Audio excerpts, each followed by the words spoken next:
একসময় ঋণ দেওয়ার জন্য মোস্তফা গ্রুপের পেছনে হন্যে হয়ে ঘুরেছেন ব্যাংকাররা, আর এখন সেই টাকা আদায়ে গলদঘর্ম অবস্থা তাদের। চট্টগ্রামের খাতুনগঞ্জের ঐতিহ্যবাহী এই গ্রুপের কাছে ৩২টি ব্যাংক ও ৯টি আর্থিক প্রতিষ্ঠানের মোট পাওনা দাঁড়িয়েছে ১,৭০০ কোটি টাকার বেশি, যার বেশিরভাগই পরিণত হয়েছে খেলাপিতে। পঞ্চম পর্বে এই চিত্রই তুলে ধরেছেন মজুমদার বাবু, আর ছবি তুলেছেন জাহাঙ্গীর আলম রতন। দেশের ভোগ্যপণ্য বাণিজ্যের প্রাণকেন্দ্র খাতুনগঞ্জে একসময় অন্যতম শীর্ষ ব্যবসায়ী প্রতিষ্ঠান ছিল মুস্তফা গ্রুপ। মাত্র ৫ বছর আগেও গ্রুপটিকে ভোজ্য তেল আমদানির একটি এলসি খুলে দেওয়ার জন্য রীতিমতো প্রতিযোগিতা চলত চট্টগ্রামের ব্যাংকারদের মধ্যে। এ পর্যন্ত ৩২টি ব্যাংক ঋণ দিয়েছে মুস্তফা গ্রুপকে। বর্তমানে ৬টি ব্যাংকের পাওনা দাঁড়িয়েছে প্রায় ৭০০ কোটি টাকা।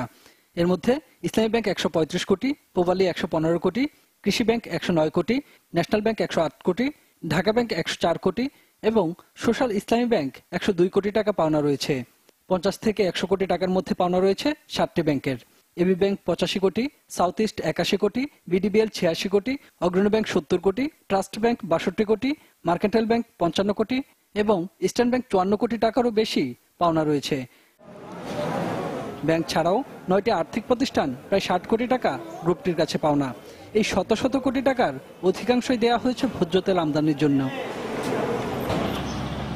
এটি গ্রুপটির অয়েল ট্যাঙ্কার প্রকল্প। রক্ষণাবেক্ষণের দায়িত্বে নিয়োজিতরা জানালেন, গত কয়েক বছর ধরেই এই কোম্পানির তেল আমদানি বন্ধ।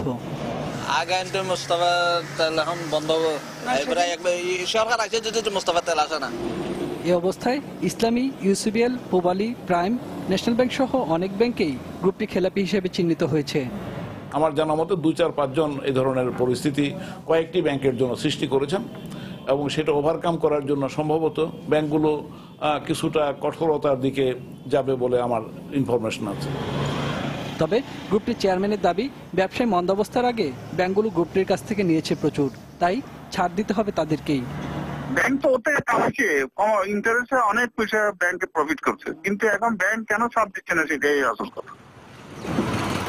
ব্যাংকারদের অভিযোগ, লোকসান সামলাতে না পেরে তেলের ট্যাঙ্কার ভাড়া দিলেও চট্টগ্রামের বোয়ালখালীতে গ্রুপটি গড়ে তুলেছে একটি পৃথক সিটি। তবে গ্রুপটির চেয়ারম্যানের দাবি, জমিতে টাকা গেলেও সেটা বিনিয়োগ। এক্সটেনশন করলে তো এটাতে ইনভেস্টমেন্ট আছে, কথা হচ্ছেন না, যেটা লস হয়ে গেছে সেটা টোটালি লস হয়ে গেছে। ৫ কোটি টাকা ইনভেস্টমেন্ট করছে, ৫ কোটি টাকা আছেই তো, হ্যাঁ, কিন্তু সেটার থেকে লসটা বেশি হয়ে গেছে 111-এ এবং ওই যে ফ্লাকচুয়েশন লসের মধ্যে যেটা ফল করছে এটা অনেক মারাত্মক লস। ঋণ সংকট থেকে বেরিয়ে আসতে তারা চেষ্টা করছেন বলেও জানিয়েছেন তিনি। ব্যাংকারদের অভিযোগ, মুস্তফা গ্রুপ বিভিন্ন ব্যবসার নামে ঋণ নিয়ে জমিতে বিনিয়োগ করেছিল। ফলাফল, দেশের স্বনামধন্য এই গ্রুপটি আজ বেশ কয়েকটি ব্যাংকের শীর্ষ ঋণ খেলাপি। তারা বলছেন, গ্রুপটির সম্পদ আছে ঘুরে দাঁড়ানোর সামর্থ্য, প্রয়োজন শুধু সদিচ্ছার। মজুমদার বাবু, চ্যানেল 24, বোয়ালখালী, চট্টগ্রাম।